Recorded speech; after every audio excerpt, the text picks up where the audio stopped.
Yeah, so this press conference was specifically addressing what Ivanka Trump had brought up at CES in Las Vegas at the beginning of the year. The Consumer Electronics Show. The Consumer Electronics Show. And she brought up the Workforce Initiative. It's basically her response to the calls that the fourth industrial revolution will cause mass unemployment, and that those in America who don't know how to code, don't know how to enter the new gig economy, or even as engineers for robotics and AI, that they will be unemployed in the future. Well, this initiative, it has a retraining, it has alliances with over 14 different agencies in the government. What I asked Ivanka Trump about, however, was something she brought up herself at CS, and it got no coverage. Rick, she wants to create a work records database for every single U.S. citizen and potentially hosted on the cloud. Actually, the way it was described, very similar to the electronics health records system that was put forward by President Obama. Okay, meaning what? For every American citizen, are you saying Ivanka Trump wants all of their employment records stored on a federal government database? Yeah, specifically their credentials, let's say their high school diploma, their elementary school diploma, anything they've learned, specific record of certain tasks, certain skills every they picked job. up. Every job. And that might include, if we talk about the detail of health records, you remember filling out a job application? There's a lot of personal information on those job applications and even proprietary information for individuals. But that would also include companies. People who've been dismissed, been fired. And the reasons for it, yes, that would all be in a federal government. So think about going back 20, 30 years in somebody's life and all of it in a U.S. government database. Well, I remember how much hay was being made about President Obama and the health records initiative that he was proposing out there, and how many people had strong emotions about, no, I don't want my entire health records to be parked with the federal government. This is a much deeper thing, Rick. All right, so the press conference that Ivanka Trump had today here in Davos, this was her topic was what, retraining American workers for the fourth industrial revolution? Exactly, and she's touted this actually from the stage with the president before, that this is her pet project. She again calls this project to put the not just the reskilling, but specifically the resumes for life, as she referred to them.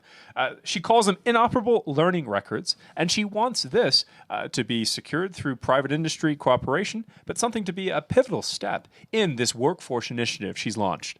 All right, let's watch the video. This is Edward asking the question to Ivanka Trump today here in Davos.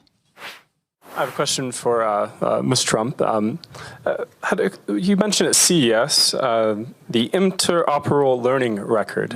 You didn't mention many details about it. I was wondering if you could share a little bit if there's any work been done on that and how it compares with President Obama's electronic health records.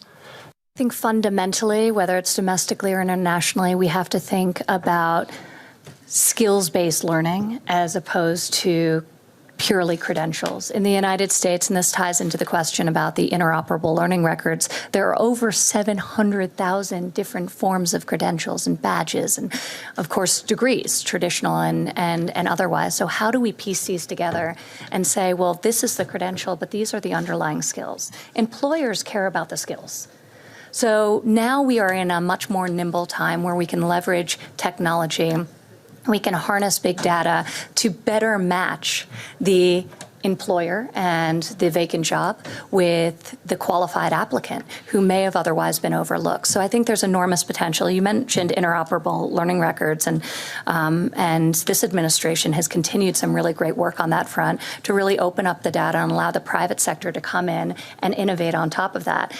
We've seen this, and I see Monica from Treasury at the Treasury Department opening up IRS data in a safe, secure way, allowed for the creation of TurboTax. The weather, through NOAA and Commerce, you see all of our weather apps. So we think we can do the same with student data and worker data, and we have a really robust working group, and Mark's part of it, that's a subsection of our advisory board. We have two of the folks on the advisory board who are leading this section. And then we brought in companies like Salesforce and like Workday, credentialing engines to help us think about this in a more holistic way so we can take all of these different pieces and patch it together, because that's the future.